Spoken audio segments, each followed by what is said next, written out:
সুদখোৰৰ বিৰুদ্ধে মুখ্যমন্ত্ৰীয়ে ব্যৱস্থা ল'বলৈ দিয়া কঠোৰ নিৰ্দেশো নামানে মৰিগাঁও আৰক্ষীয়ে। মৰিগাঁও সদৰ থানাৰ আৰক্ষী বিষয়াই সুদখোৰৰ পক্ষ লোৱাৰ গুৰুতৰ অভিযোগ উত্থাপন হৈছে। সুদখোৰৰ পক্ষলৈ এগৰাকী কৰ্কট ৰোগীক পুৱা 11 বজাৰ পৰা সন্ধিয়া 8 বজালৈকে থানাৰ বেঞ্চত বহুৱাই ৰাখিলে মৰিগাঁও আৰক্ষীয়ে। উপপৰিদৰ্শক সুৰজ তেৰণে ভাৰপ্ৰাপ্ত বিষয়াৰ নিৰ্দেশতে এনে অমানৱীয় কাৰ্য সংঘটিত কৰাৰ গুৰুতৰ অভিযোগ উত্থাপন কৰিছে।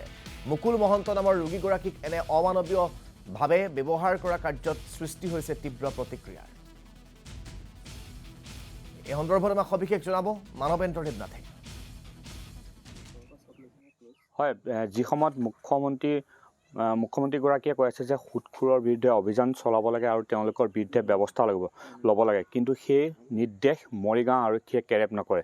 বিশেষকৈ মৰিগাঁও সদৰ আৰক্ষীৰ বিৰুদ্ধে ইতিমধ্যে অভিযোগ উঠিছে যে তেওঁলোকে সুদখোৰৰ পক্ষ লোৱা, আৰু এই অভিযোগ আনিছে মুকুল মহন্ত আৰু তেওঁৰ পত্নীয়ে। কাৰণ দেখা গৈছিল যে মুকুল মহন্ত যিগৰাকী এই ব্যক্তিগৰাকী তেওঁ চিকিৎসাৰ বাবে ডিম্বেশ্বৰ মহন্ত নামৰ এজন মৰিগাঁৱৰ বৰঙাবাৰী, সেই ব্যক্তিজনৰ ঘৰ বৰঙাবাৰী, তেওঁৰ পৰা সুদলৈ 25,000 টকা লৈছিল। আৰু তাৰ পিছতে দেখা গৈছিল যে সেই সুদৰ পইচা দিব নোৱাৰাৰ ফলত গৰু বিকি দিব, তেওঁলোকৰ গোহালিত থকা গৰু লৈ গৈছিল সেই সুদখোৰজনে।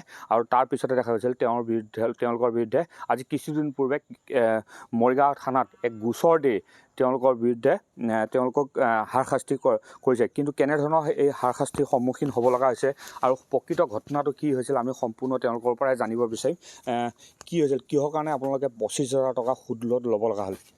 আমি 25,000 টকা এটা তেওঁৰ পৰা 10 টকা ইণ্টাৰেষ্টত আমি লৈছিলোঁ। লৈ পেলাই পইচাটো দিব নোৱাৰাত তেওঁ কি বুলি আমাৰ ঘৰৰ পৰা গৰু এজনী কিনি লৈ গৈছিলে আৰু 50,000 ডিম্বেশ্বৰ মহন্ত তেওঁ আৰু 50,000 টকা এটা আমাক দি পেলাই, গৰুজনীৰ দাম 90,000 আছিলে। 25,000 তেওঁৰ পৰা আমি আনিছিলোঁ আগতে, আনাত এই 5,000 টকা ইণ্টাৰেষ্ট হ'ল। 1.5 মাহমানহে ৰাখিছিলোঁ, বেছি ৰখা নাছিলোঁ। তাৰ সুতে মূলে সেইটো ঘূৰাই দিয়াত আমি বোলো গৰুজনীৰ দাম 90,000 টকা, তেনেকৈ কোৱাত তেওঁ 50,000 টকা এটা গৰুজনী নিয়াৰ সময়ত লৈ আহি পেলাই আমাৰ হাতত দিলে, দি পেলাই গৰুজনী লৈ গ'ল। মানে টোটেল 80,000 টকাত গৰুজনী লৈ গুচি গ'ল। লৈ যোৱাৰ পিছত 3-4 মাহমানৰ পিছত তেওঁ এই 50,000 টকাটো যে পিছত যে দিলে, সেই পইচাটো আমি আকৌ তেওঁক ৰিটাৰ্ণ উলিয়াই দিব লাগে। উলিয়াই দিব নোৱাৰাত মানে আমাক বহুত মানে মানসিক অত্যাচাৰ। মানে এতিয়া মুখ্যমন্ত্ৰী ডাঙৰীয়াই সুদখোৰৰ বিৰুদ্ধে ব্যৱস্থা ল'বৰ কাৰণে দিছিলে, কিন্তু আৰক্ষীয়ে আমাৰ কোনো ধৰণৰ কথাই নুশুনিলে। কেনেধৰণৰ অত্যাচাৰ চলে? তেওঁ আহি পেলাই গহনা বিচাৰিব আৰু পইচাটো নিদিয়াক লৈ পেলাই মানুহ দুনুৱাৰ আগতে যিকোনো মানে বেয়াই ভালে মানে কথা কৈ পেলাই থৈ গুচি যাব।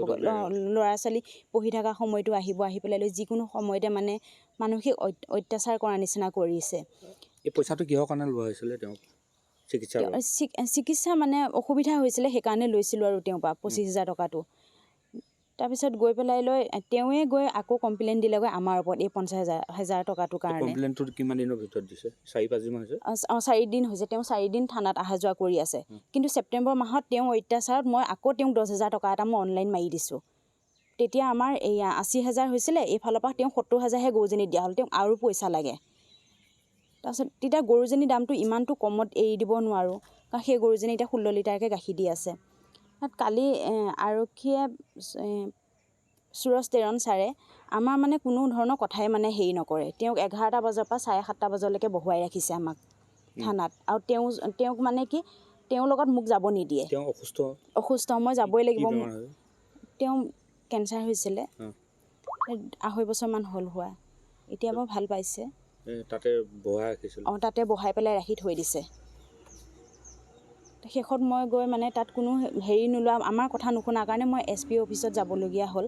SP ছাৰক লগ কৰিবৰ কাৰণে গ'লোঁ, নাপাই পেলাই মই এডিশ্যনেল SPক লগ পালোঁ। পাই পেলাই মই কথাখিনি ক'লোগৈ। তেতিয়াহে মানে ন্যায় পোৱা নিচিনা মানে লাগিছে। মানৱেন্দ্ৰ দেৱনাথ, আপোনাক এই মুহূৰ্তত ধন্যবাদ জ্ঞাপন কৰিছোঁ।